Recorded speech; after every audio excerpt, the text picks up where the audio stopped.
Bu dəfə zülalın biyosintezindən danışacağıq.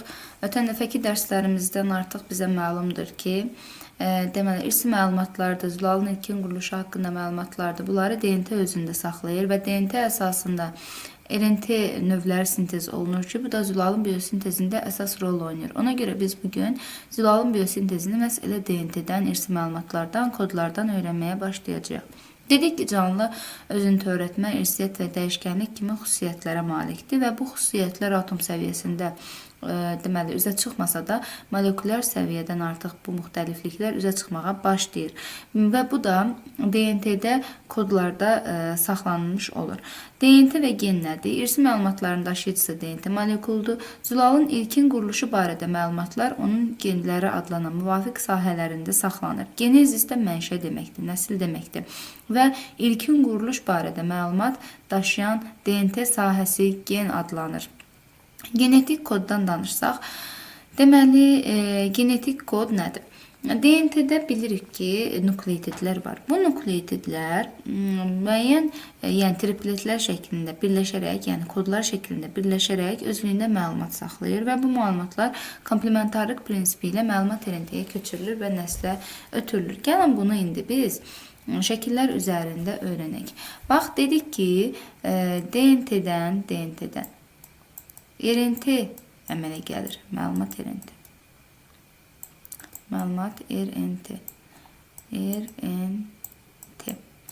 DNT nukleotidlərdən ibarətdir və iki zəncirdən ibarət idi. Tutaq ki, burada adenin, sitozin, guanin, timin nukleotidi var və onun komplementarı da elə timin, sitozinin qarşısında guanin, guaninin qarşısında sitozin, timinin qarşısında adenin olaraq komplementar olacaq və uyğun olaraq buradan da əslində kodlar şəklində gəlin yazaq ki, tripletlərə uyğun olsun.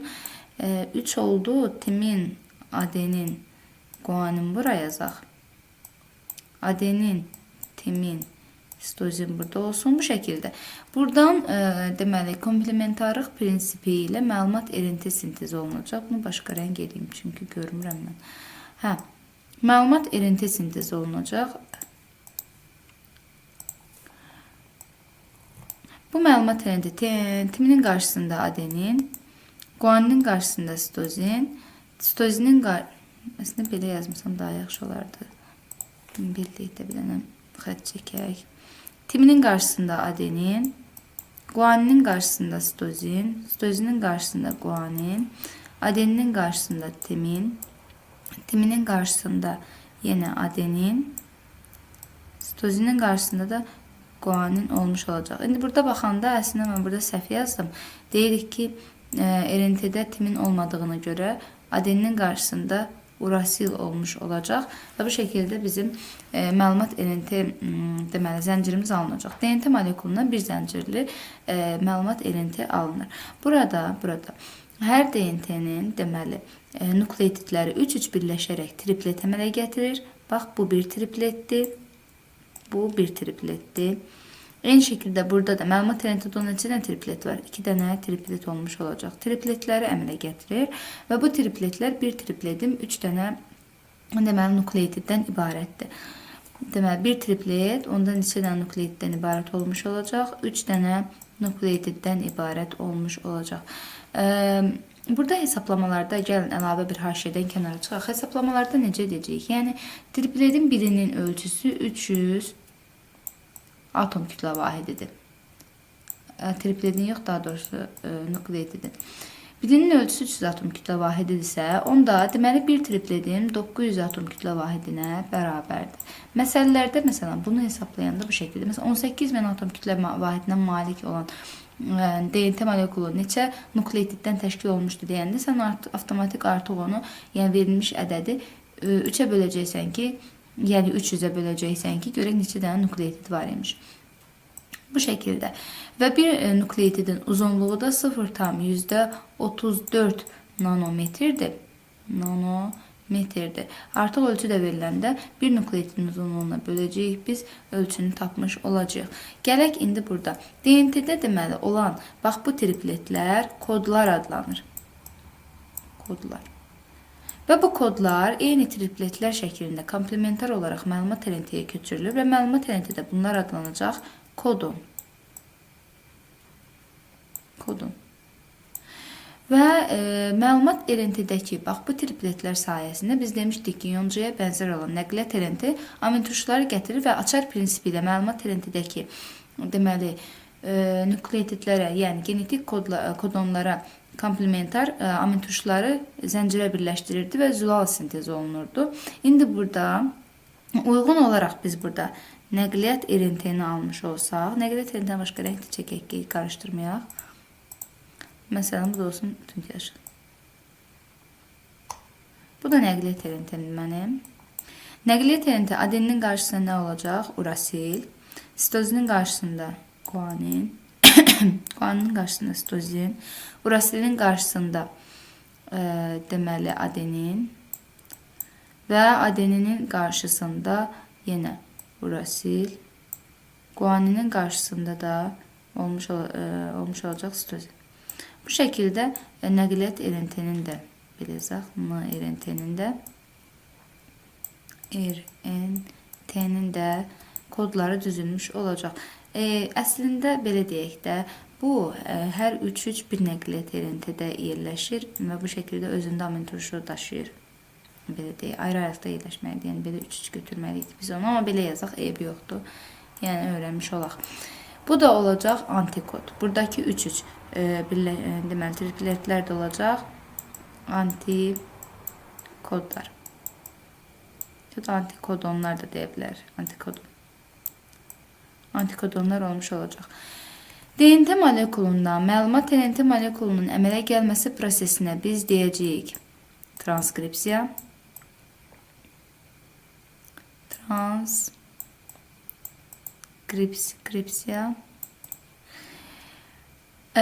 Məlumat RNT-dən nəqliyyat RNT-nin əmələ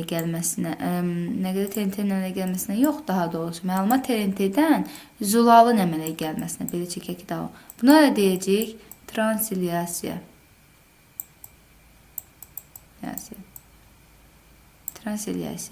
Həm transkripsiyada, həm də transilyasiya proseslərində bu üzünü köçürmə prosesləri baş verərkən su ayrılır.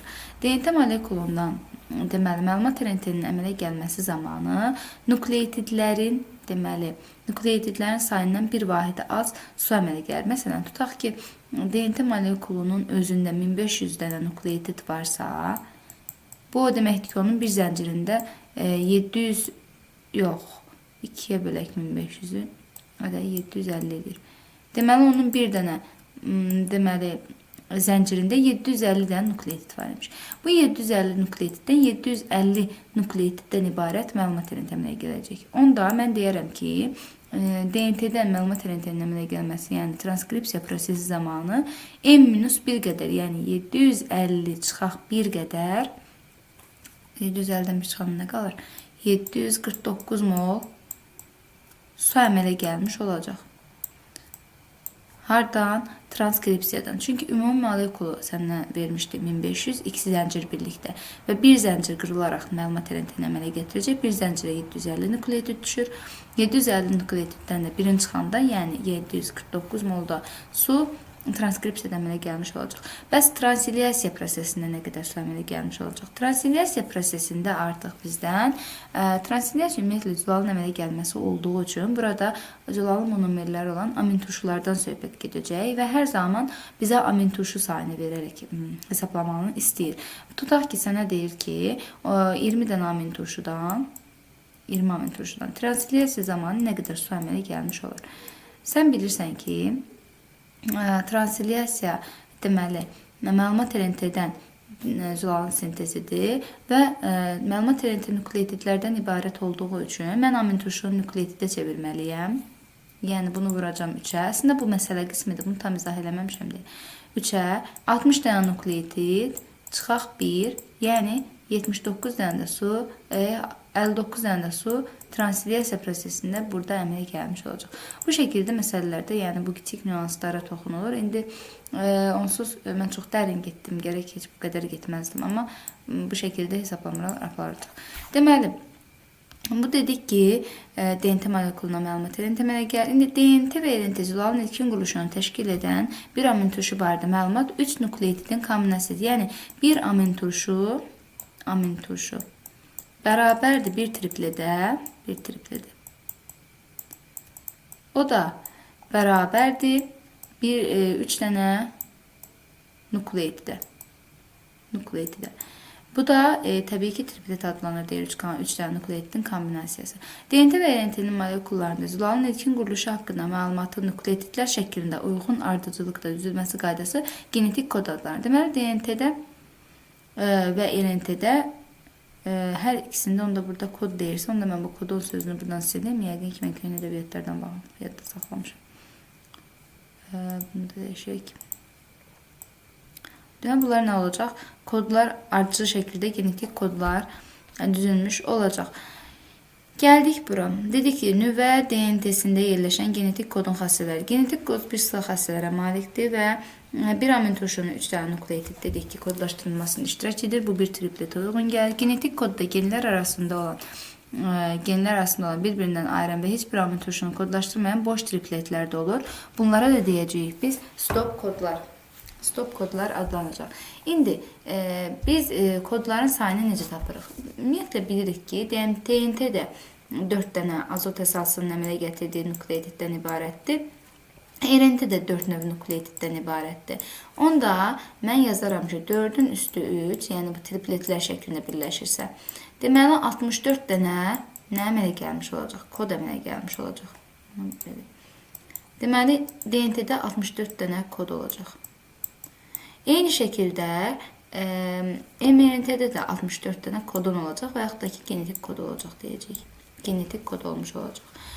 Amma DNT-də stop kodları kodlaşdıran kodlar da var ki, məsələn, bunlar da 3 ədəddir. ATS, AST və ATT. Bunlar təbii ki DNT-də olan, zəncirində olan nələrdir? Kodlardır ki, stop kodlar adlanır. Buna komplementar olaraq məlumat RNT-də deməli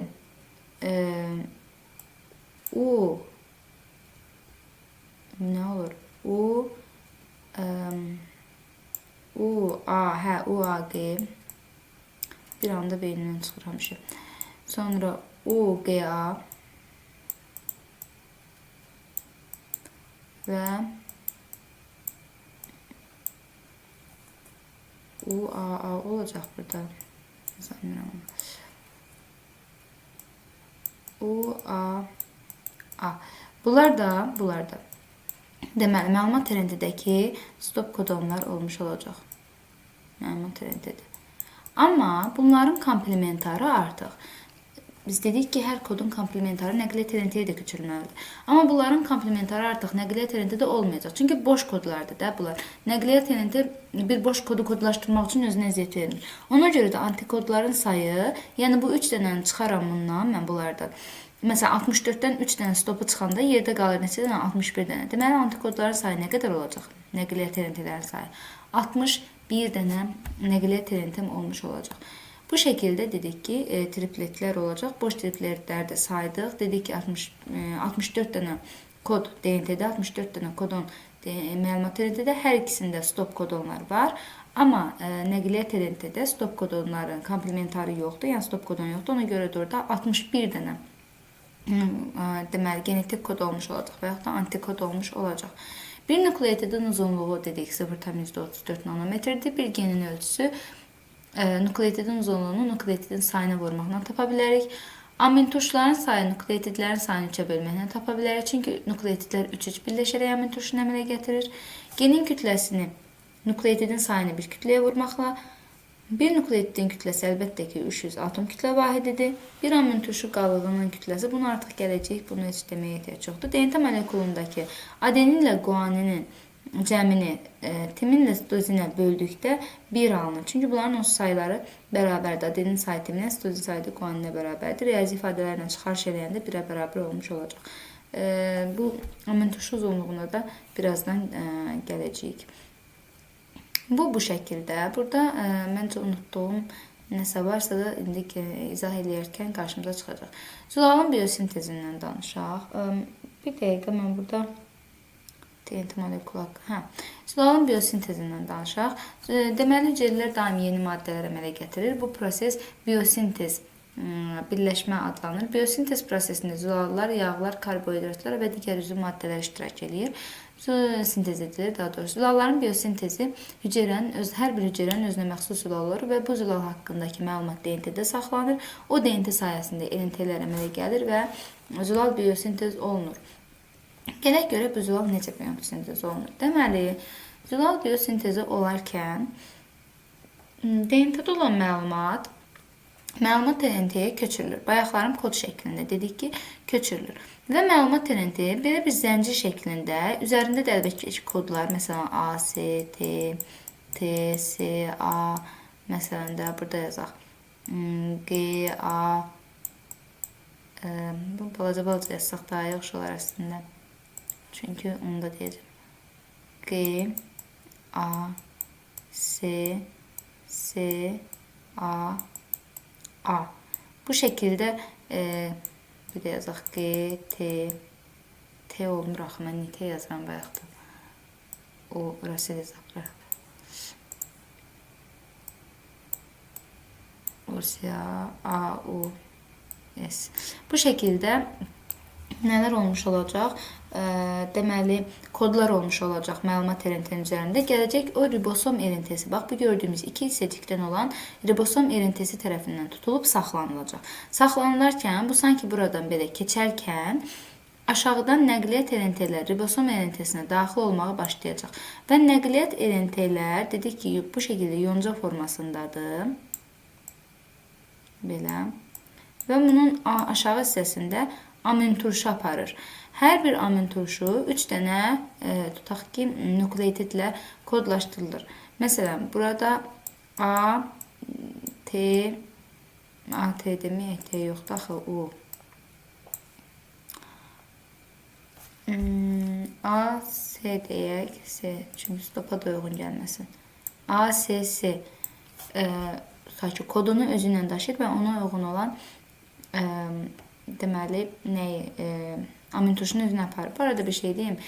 Bütün əslində zülallar AUG olan metioninlə başlayır. Buna da deyirlər start kodu. Start kodon. S-T-A-R-T. Start kodon deyilir. Start kodonla başlayır və bu AUG adlanır və metionini kodlaşdırır. İndi burada nəqliyyat RNT-lər bir-bir daxil olur hüceyrəyə və koda uyğun gələn artıq amin turşunu birləşdirir nəyə? Molekula. Və buradan zülal molekulu sintez olunmağa başlayır. Bu şəkildə sintez prosesi gedir.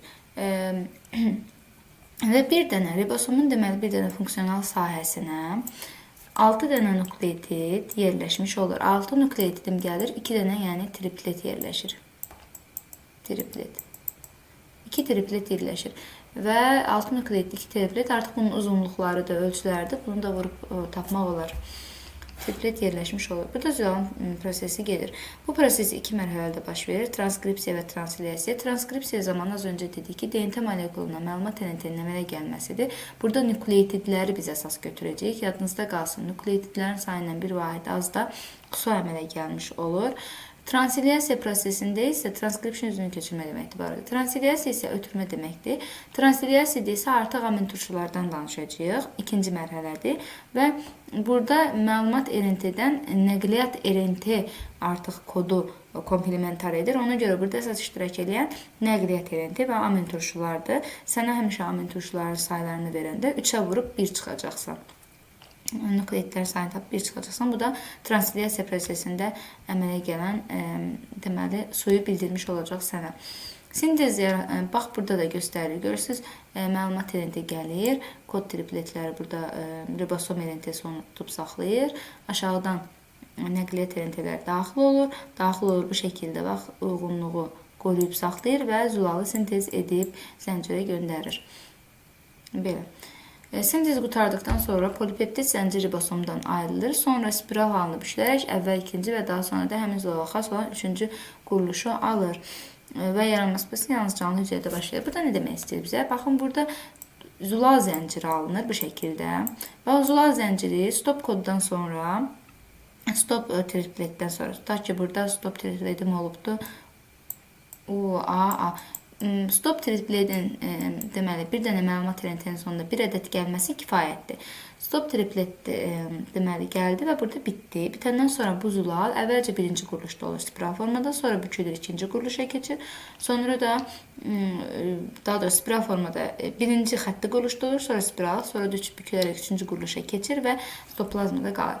Məlumat elementi isə təbii ki, burada zulal sintez ediləndən sonra çıxıb gedir öz işinə, yəni ki, yeni bir zulalı sintez etməyə gedir.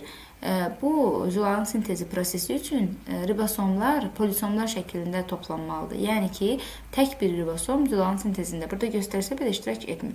Ribosomlar bu şəkildə çoxlu polisomlar əmələ gətirir və bu polisomların sayəsində 4-dən 40-a qədər polisom əmələ gətirir. Polisomların sayəsində zulal sintezi baş vermiş olur. Zulal molekulu hüceyrədə sintez zamanı isə əvvəl həmin maddənin sintez reaksiyasında katalizator rolunu oynayan spesifik zulal ferment sintez olunur. Daha sonra həmin fermentlərin iştirakı ilə müvafiq karbohidrat və lipidlər sintez olunmağa başlayır. Buradan deməli tədqiqat hissəsindən bir şeyə baxaq. Burada insulin zulalından danışır. İnsulin zulalının deməli laboratoriyada alınmasından danışır və alınarkən məlum olur ki, insulin zulalının birinin 21, digərinin 30 amin turşu qalığından təşkil olunmuşdur. Və digər şeylər lazım deyil. Bizə lazımdır ki, insulin zulalı deməli kükürt rabitəsi olan 2 zəncirli molekuldur. Bir zənciri 21 amin turşudan, ikinci zənciri isə 30 amin turşudan təşkil olunmuşdur. Bu da belə. Gələk indi zulalın biosintezinin 10-cu sinifdəki materialına. Oxşar demək olar ki, şeylər yazılıb. Tam 10-cu sinifdə daha dərin gedir. Zulal biosintezində dedik ki, genetik kodlar və tripletlər iştirak edir. Tripletlərin sayı 4 nukleotidin 3-3 qruplaşması nəticəsində olur. Yəni 4 üstü 3, 64 dənə.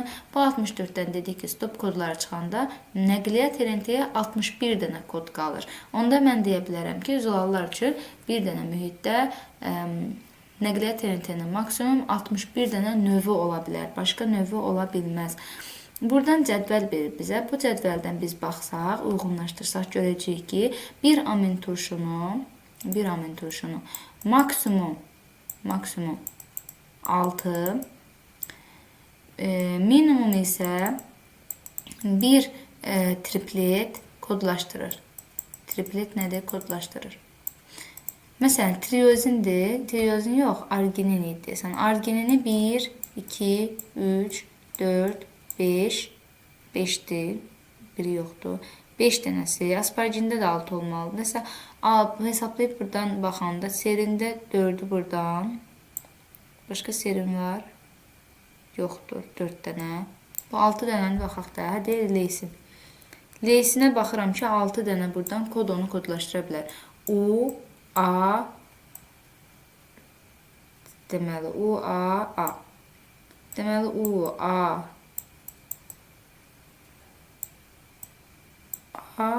genetik kodu neysini kodlaşdırmış olacaq. U, A yox, U, A. Mən də deyirəm, niyə olmadı? Stop kod daxil. Birincinin ikinci hissəsini götürmüşəm. Deməli, burada necə olacaq? U və buradan da götürək A-nı.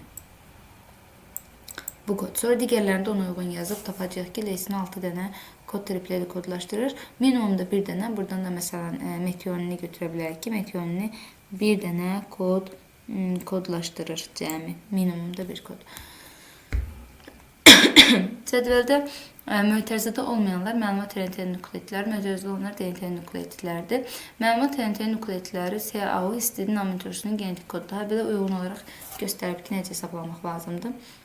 20 amin turşunu, bu arada bir deməli hüceyrədə maksimum 20 dənə amin turşu növü olmuş olacaq ki, onun da 64 tripletdən 61'i kodlaşdırmada iştirak edir. Yəni o 3 dənəsi stopdur deyə kodlaşdırmada iştirak etməyəcək.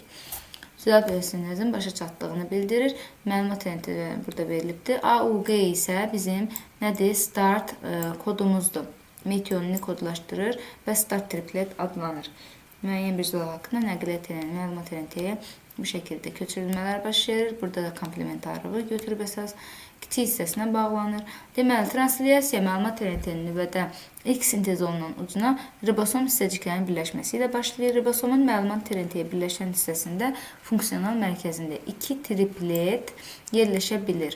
Yəni ki, 6 dənə nukleotid yerləşə bilir. Məlumat elentinin kodunun tanınması, ikinci isə onun zəncirə birləşməsini təmin edir.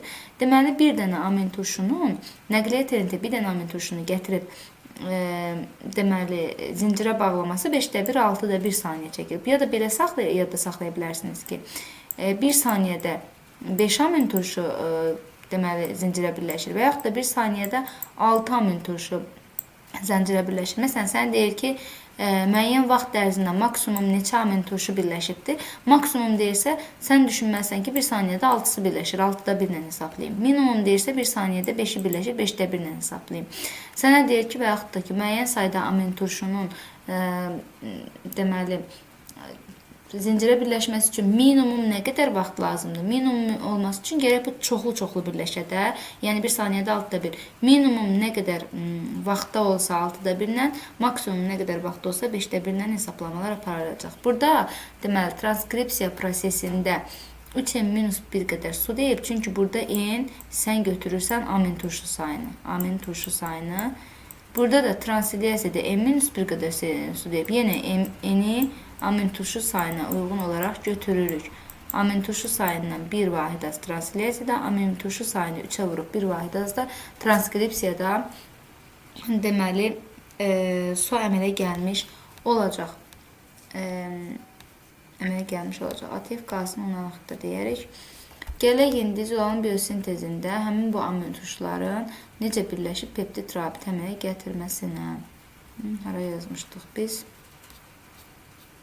Şəkil çəkmişdim, onları çəkmişdim.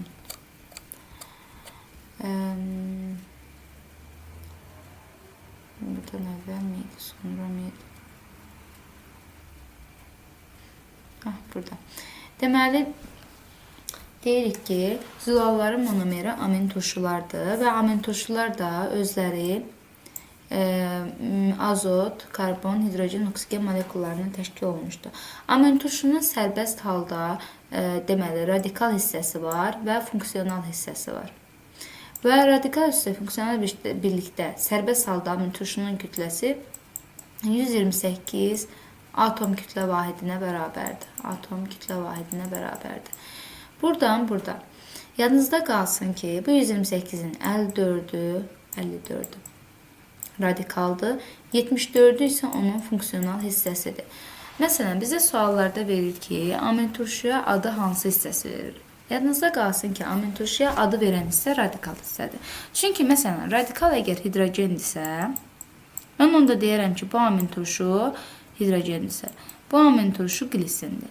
Radikal hissə C3H7-dirsə, onda mən deyərəm ki, bu valindir. Və yaxud da desək ki, radikal hissə CH2SH-dırsa, mən deyərəm bu sisteindir. Bu şəkildə, yəni radikal hissədə olan, ya da benzol halqası varsa radikalda, deyərəm triozindir. Yəni radikal hissədə olan birləşməyə görə biz amin turşunu adlandıracağıq. Və bir də bu test nümunələrində istifadə edərkən atom kütlə vahidini biz demək, hesablamalar üçün rahat olsun deyə 128 götürüb 54 buna 74 buna deyirik. Sanki bu xəyaləndir də. Amma sənə radikalı özü verir. Deyir, radikal hidrogendirsə, glisində amin turşunun kütləsini hesabla. Sən bilirsən ki, funksional 74-dür. Hidrogen də 1-dir də atom kütlə vahidi. Üstünə 1 gələrəm. Onda həmin amin turşunun kütləsi 75-dir. Yəni ümumilikdə 128-ə baxmağa dəyməz. Bu şəkildə yəni diqqət eləmək lazım olan məqamlardır bunlar. Gələk indi bu 128-in testlərdə hesablanmasına. Testlərdə hesablayarkən radikal hissənin kütləsi dəyişmir. Əsas deməli, amin turşular biri-birindən birləşərkən funksional hissələr arasında deməli, reaksiyalar gedir və bu funksional hissələrdən birinci başdakı amin turşunun OH-ı, bunu da qırmızını deyək, ya da bundan götürək. Birinci başdakı amin turşunun OH ilə ikinci amin turşunun hidrogeni birləşərək bir molekula su əmələ gətirir. Eyni şəkildə burada yenə OH ilə hidrogen birləşərək H2O su əmələ gətirmiş olur. Avtomatik olaraq CO və NH birləşməsi olur da burada. Bax, bu CO və NH rabitəsi peptid rabitə adlanır. Peptid rabitə deməli, iki aminizval molekul əmələ gələrkən amin turşular arasında əmələ gəlir. Deməli, amin turşunun sayından bir vahid az peptid rabitə olmuş olur. Peptid rabitə əmələ gəlir. Rabitə əmələ gəlir. İndi baxıram ki, suya burada 3 dənə amin turşu var, 2 molekul sudur. Deməli, həm də N-1 qədər də su əmələ gəlmiş olur. Su əmələ gəlmiş olur. Əmələ gəlir. N-1 qədər də su əmələ gəlir. Deməli, məsələn, sənə deyir ki, 28 dənə amin turşudan nə qədər peptid rabitə əmələ gələr? Deyərsən 27. Nə qədər su əmələ gələr? Yenə 27 molekula, 27 mol su əmələ gəlmiş olacaq. Bu şəkildə hesablamalarda istifadə edəcəksiniz. Belə, gəldik indi buradan. Amin turşuların radikala qoşulduqdan sonra kütlələri nə qədər olur? Amin turşu sərbəst halda dedik ki, deməli 128-dir. 128 atom kütlə vahidinə malikdirsə, onda bu amin turşu başda gələrsə özündən nə veribdir burada? OH veribdir. OH da kütləsi nə qədərdir? 17. Onu da mən başda gələn amin turşudan, yəni 128-dən 17 çıxaram. Yerdə qalar 111. Deməli, başda gələn amin turşunun kütləsi birləşmə daxilində necə olacaq? 111. Ortada gələn amin turşu həm hidrogen veribdir, həm də OH veribdir. Yəni 18 atom kütlə vahidi azalıbdır. 128-dən 18 çıxanda qalır 110. Deməli, ortadakı amin turşuların atom kütlə vahidi nəyə bərabərdir? Bir dəqiqə düzəldək. 110. Kənardakı isə təkcə hidrogen veribdir. Deməli, 128-dən mən 1 çıxaram. 127 qalar. Deməli, kənardakı amin turşunun atom kütlə vahidi nəyə bərabər olmuş olacaq? 127-yə. Bu şəkildə atom kütlə vahidləri dəyişir amin turşularda. Yox, əgər bizə desə ki, bu amin turşunun funksional hissələrinin kütləsi, onda mən radikalı buradan çıxacam. Yəni, bu 54-dür, bu verilmiş ədədlərdən çıxacam. Çünki onsuz da 54 reaksiya daxil olmayıbdır. Elə başda necə var, elə də gedibdir, baxırsınız ki. Onda burada qalacaq 57. Deməli, başdakı amin turşunun, bax, bu funksional hissəsi 57. Ortadakı amin turşunun funksional hissəsi 56. Bax, bu hissəsi də radikal olmayacaq. Bu hissəsindən söhbət gedir. Və ən kənardakının isə 54 deyək, 73 olacaq. Bax, bu funksional hissəsinin kütləsi, radikalsız kütləsi 73 olacaq. Bu rəqəmləri məsələlərdə istifadə etməyinizi tövsiyə edirəm. Məsələlərdə daha çox bu rəqəmlər düşür. Bu da oldu, deməli, zülal molekulunun biosintezi, amin turşular. Burada başqa nədən danışmaq olar? Oksigen molekulu, təbii ki, 2 dənə oksigen var, bir dənə sərbəstində, sonra qoşularkən birini itirir, biri qalır. Ən sonuncu amin turşuda 2 dənə oksigen var. Bunu da hesablamalarda belə deyə bilərik ki, əgər n sayda amin turşu varsa, n plus 2 qədər də nə var? Deməli, n plus 2 mi? Yox. N sayda amin turşudursa, n plus 1 qədər də nə var? Oksigen molekulu olmuş olacaq. N plus 1 qədər də oksigen molekulu olmuş olacaq həmin bu amin turşular. Çünki hərəsində bir dənə oksigen və sonunuzda 2 dənə olduğu üçün n qədər götürüb üstünə 1 gələcək. N plus 1 qədər də oksigen olmuş olacaq. O 2. Sonra baxaq nə var burada. Hə, zülalın deməli, bu zülal əmələ gəldi. Bu zülal əmələ gələn sonra peptid rabitələri də dedik, güclü bir rabitədir, qoruyub saxlayır və maksimum növ sayı amin turşuların 20 növ amin turşu müxtəlif növ çoxlu sayda, çoxlu quruluşda zülal əmələ gətirə bilər. Amma bizim sehirli 20 növ amin turşumuz var. Yəni bütün zülallar maksimum 20 növ amin turşudan təşkil oluna bilər. Burada belə deyək ki, hər bir deməli zülalı müxtəlif ölçüyə malikdir. Məsələn, ribonükleaz ən böyük zülaldır. Ümumiyyətlə insan bədənində titin ən böyük zülaldır. Ondan sonra ribonükleaz, albumin, sonra hemoqlobin, ən sonda isə insulin gəlir ki, bu sıra ilə də həmişə testlərdə soruşur ki, məsələn, ən böyük sıralardan ən böyük hansıdır? Deyəcəyik titin, sonra ribonükleaza, sonra deməli hemoqlobin, daha sonra albumin, daha sonra isə insulin çoxdan aza doğru, müsbətdən mənfiyə deyək də. Mənfiyə doğru, çoxdan aza doğru bu sıralamanı yadda saxlayıb, məsələn, testlərdə istifadə edə bilərsiniz. Daha çox bunlar düşür. Sonra dedik bunun ölçüsünü. Hə, 20 növ amin turşudan ən çox növ amin turşunun iştirak elədiyi insulindir. 18 növ deməli burada amin turşu iştirak edir. Amma bir molekulda maksimum neçə növ amin turşu iştirak edə bilər? 19 növ. O 19 növdə hansı idi? Mesela bilmirəm əslində. Hə, ribonükleazada 19 növdür. Ribonükleazada 19 növ amin turşudur. İnsulində isə 18 növdür. Mən qarışdırmışam. Ən çox ribonükleazadadır ki, 20 növ fərqliliyinə görə 20 növdə 19 növ ribonükleazada, 18 növ isə insulində iştirak edir. İndi burada əvvəl hissəsində bunun deməli 31 deyək. Zülalın quruluşları haqqında var. Deməli zülalın quruluşundan danışılır. Baxın burada elə demək olar ki, amin turşuları haqqında veribdir. Valində görürsünüz radikal hissə fərqlidir. Valin olubdur. Sisteyində kükürt var. S olaraq yadda saxlaya bilərsiniz. Kükürt var. Triozində də benzol halqası var. Bu şəkildə radikal qrupu, karboksil qrupu, amin qrupu var və amin turşularda karboksil və amin qrupu ona amfoterik xassəsi verir. Yəni karboksil qrupu ona turşuluq, amin qrupu isə qələvlik xüsusiyyəti vermiş olur. Ona görə də amin turşular amfoterdir. Deməli, zülal molekulunun quruluşu 1-ci, 2-ci, 3-cü, 4-cü quruluş ola bilər. 1-ci quruluşda xətti quruluşda sadəcə peptid rabitələr var. Peptid. 2-ci quruluş isə spiralvari quruluşdur. Təsəvvür edin ki, bu şəkildə. Spiral olduğu üçün həm peptid, həm də hidrogen rabitələri var. 3-cü quruluş artıq belə deyək, artıq bioloji aktivlik qazanmış quruluşdur. Peptid, hidrogen, eyni şəkildə kükürt rabitəsinə də rast gəlinir 3-cü quruluşda. 4-cü quruluş isə ion rabitəsinə malik olan bir quruluşdur. Burada müxtəlif ionlara da rast gəlir. Yəni peptid rabitə var, hidrogen rabitəsi var, kükürt rabitəsi var, amma bundan əlavə məsələn dəmir ionu ola bilər. Dəmir ionu olsa bu olacaq hemoqlobin. Sonra kuprium ola bilər, mis, bu olacaq hemosiyanin. Bu şəkildə yəni 4-cü quruluş ola bilər.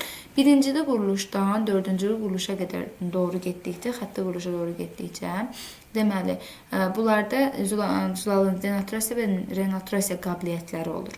Zülal həmişə 4-cü quruluşdan geriyə doğru parçalanmağa başlayır. Əgər 1-ci quruluşa qədər bu parçalanıbsa, bu renaturasiya olacaq. Çünki o gendən özünü bərpa edə biləcək. Amma artıq 1-ci quruluşda parçalanıbsa, bu denaturasiya olacaq. Çünki artıq özünü bərpa edə bilməyəcək və yox olacaq bu zülal. Yoxluq deməkdir. Denaturasiyaya uğramış olacaq. İndi onda biz deyəcəyik ki, əgər zülalın 1-ci quruluşu dağılmayıbsa, zülal öz-özünü bərpa edə bilər. Amma 1-ci quruluş dağılıbsa artıq bərpa edilməz. İndi orada əhəmiyyəti yoxdur. 4 də dağıla bilər, 3 də, 2 də fərqi yoxdur. Yəni özünü bərpa edəcək. 1 dağılsa bərpa edə bilməyəcək. Burada da bu haqda verilibdir. Zülalların burada kütlələri verilib. Az öncə dediyim ribonükleazada 18, ribonükleazada 19, insulində 18 növ amin turşunun olduğu bildirilibdir. Burada quruluşları göstərilibdir. 3-cü quruluş komplementarlı hem adlanır. Deməli, hemoqlobinin tərkibinə bir dənə hem, yəni dəmir iyonu, 4 dənə də globula daxildir. yəni zülal ionu daxildir. Burada hem dəmiri, globula isə zülalı bildirmiş olur. Bioloji funksiyalarına gəldikdə denaturasiya haqqında danışdım. Renaturasiya ümumiyyətlə yumurta zülalı 60-70 dərəcədə denaturasiyaya uğrayır. Yəni ki, artıq birincili quruluşunu bərpa edə bilməyəcək vəziyyətə gəlmiş olur. Zülalların funksiyaları hüceyrədə katalizator rolunu oynayır, tənzimləyici xüsusiyyəti var, fermentativ xüsusiyyəti var, inşaatdır, nəqliyyatdır, qoruyucudur, hərəkətdir, siqnaldır, bu xüsusiyyətlər malikdir. Hərəkət funksiyasına aid olacaq miofibrillər, tənzimləyici funksiyasına aid olacaq hormonlar, qoruyucuya aid olacaq anticisimlər, interferon, nəqliyyata aid olacaq hemoglobin, çünki oksigen daşıyır. İnşaat da təbii ki, keratindir, kollagendir, bunlara aid olmuş olacaq. Siqnal da reseptor zülallardır. Bax, bunlar adları gəlib düşə bilər, imtahanda qarşınıza çıxa bilər. Yəni, bu şəkildə yadda saxlasanız xeyrinizədir, faydasındadır. Malik zülal deyil buradadır. Əzələnin tərkibində olan titin ən böyük amin turşu zəncirinə malik zülaldır. Dəmir olan qırmızı rəngi və həmvənin mis atomlarıdır. Burada hemosiyanin adlanır, bayaq dediyimiz. Bu şəkildə. Burada bir də ATF qaldı. ATF-i də gəlin deyək. ATF molekulu, dedik ki, ATF molekulu deməli, adenin azot əsasından, ribozadan, belə deyək də, burada əslində şəkil verilir, bax, mən niyə bunu özüm öldürürəm. Adenin azot əsasından, ribozadan və 3 dənə fosfatdan ibarətdir ATF. ATF molekulunda fosfatlar arasında makroergik rabitələr əmələ gəlir. Bir makroergik rabitə 40 kilojul enerji saxlayır. Onda 3 dənə fosfatı olan ATF 2 makroergik rabitəyə malikdir və 80 kilojul enerji saxlayır. Və biz hərəkət etdikcə həyati proseslərdə, maddələrin mübadiləsində bu ATF molekulundan fosfatlar qırılır və bizə enerji verir. Qırılarkən bir fosfat qoparkən 40 kilojul enerji verir və ATF molekulu çevrilir ADF, yəni difosfat. Burada artıq 2 dənə fosfat olur. Deməli, arada 1 dənə makroergik rabitə olur. Bu da 40 kilojul enerji saxlayır özündə. Sonra daha çox hərəkət zamanı bir fosfat da daha qırılır və AMF molekuluna çevrilir. Artıq AMF-də makroergik rabitə olmur. Makroergik rabitəsi yoxdur. AMF molekulu adenin azot əsası, riboza və fosfatdan ibarətdir. Bu quruluş sizə RNT-nin adeninə oxşardır. Adeninə kimin? RNT-nin. Çünki onda da, RNT-də də riboza var, adenin var və bir dənə fosfat var. Oxşardır. Amma bu təbii ki, enerji verən, yəni bir birləşmədir polimerdə, amma RNT-dəki nukleotiddir. Bu şəkildə. Hər dəfə parçalanma zamanı özünə 1 mol su birləşdirir, parçalanır və H3PO4 əmələ gəlir. ADF-dən də ATF-in əmələ gəlməsi mümkündür. AMF-dən ADF-in əmələ gəlməsi mümkündür. Bu zaman isə o özünə H3PO4-ü, ATF özünə, məsələn, ADF üzərinə H3PO4 gəldikdə yenidən çevrilib olacaq ATF. Bu da əlbəttə ki, maddələrin mübadiləsində biz bunu oksigenli deməli mərhələdə, parçalanma mərhələlərində, fotosintezdə görəcəyik. Sadəcə qısa olaraq yadda saxlayın ki, bu şəkildə yəni ATF molekulu yenidən özünü bərpa edir. Deməli, hüceyrənin, orqanizmin ATF ehtiyatı əzələnin 20-30 dəfə yığılmasına sərf olur. Onda biz belə bir qənaətə gəlirik ki, fasiləsiz olaraq işləyən bir insanda və yaxud da ki, ümumiyyətlə hüceyrədə ən az miqdarda olan şey ATF-dir. Çünki daimi olaraq xərclənir. Müxtəlif canlılarda ATF-in sintezi özünə məxsus xüsusiyyətləri və sxemi vardır. Fotosintezdən ola bilər, oksigenli parçalanmadan ola bilər, ATF molekulu, yəni enerji əmələ gələcək. Bu da bizə bax, bayaq dediyimi göstərir. ATF molekulu hüceyrədən hüceyrəyə, canlıdan canlıya keçə bilmir. Amma ATF molekulu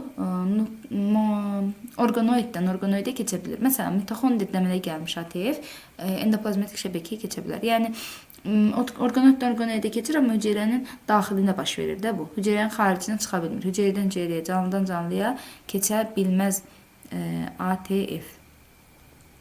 Bu da ATF haqqında olan məlumatlar. Bu qədər. Sağ olun, ümid edirəm ki,